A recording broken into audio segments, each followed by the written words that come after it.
Next we heard from Cristian Bacanu from the Parliament of Romania. Former member of Parliament. Former member. Yeah. And first of all, I'd like to thank you, Robert, for hosting this, for bringing us all together, and for having the great idea to have two panels on human trafficking.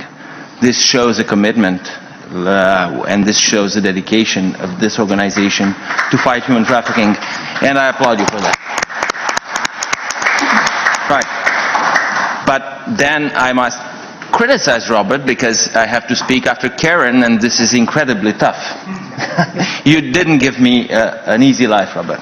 It's right. My favorite Christian. Thank you. You're my favorite as well, Robert. Right.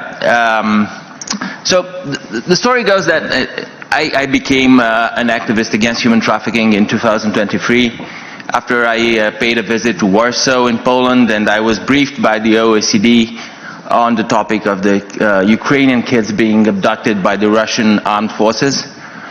More than 20,000 children being abducted. I remember we had a number of members of parliament at the same table. Karen was there, I guess, as far as I remember.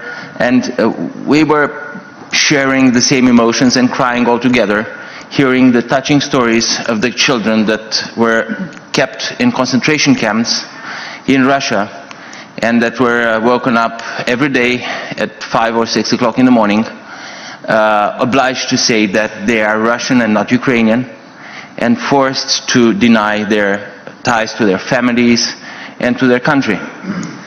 So after that, I came back to my country, and I had the initiative to create a committee against human trafficking, the first of its kind in the Romanian Parliament, and we did some work.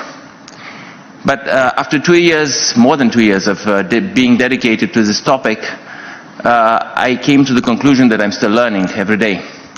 So awareness and learning are very important, because I dare to say that most of us don't get the opportunity to understand how big of a problem this is for the world. So in terms of numbers, my tablet is not going. Come on, Apple. Right. In terms of numbers, human trafficking is the second most profitable crime after drugs. And from human trafficking,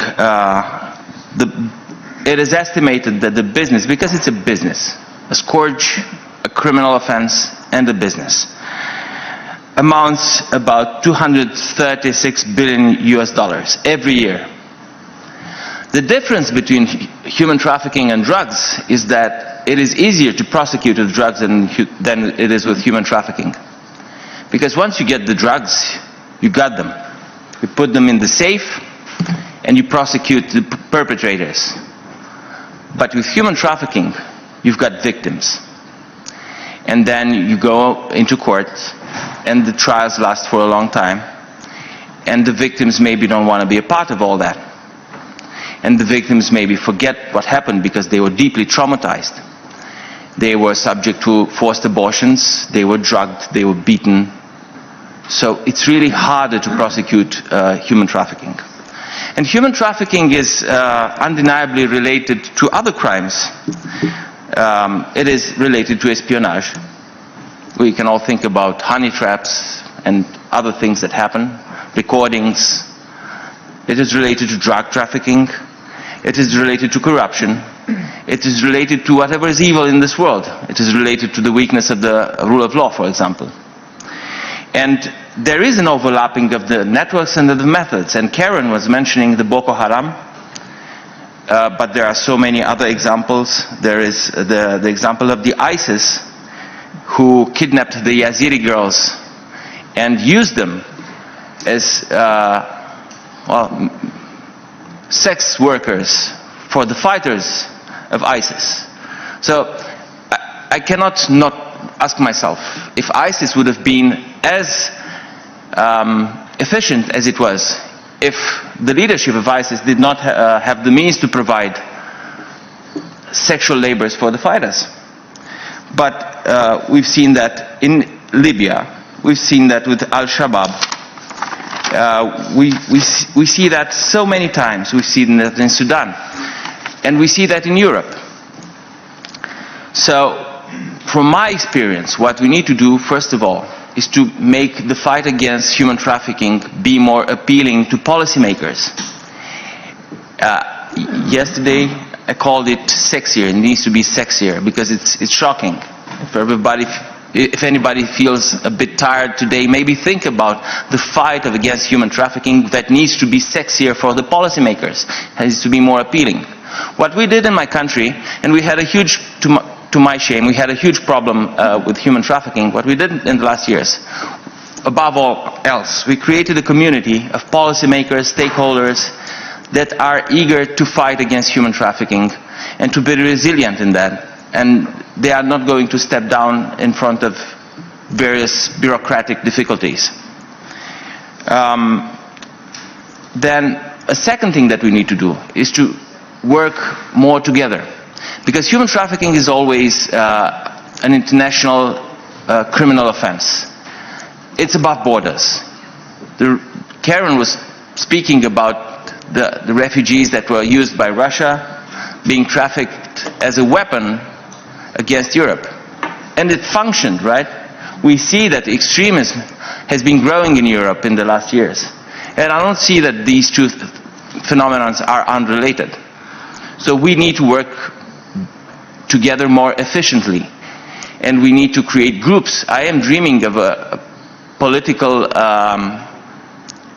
establishment that fights human trafficking, a political group, a political task force against human trafficking that has members of parliaments from across Europe, from the US.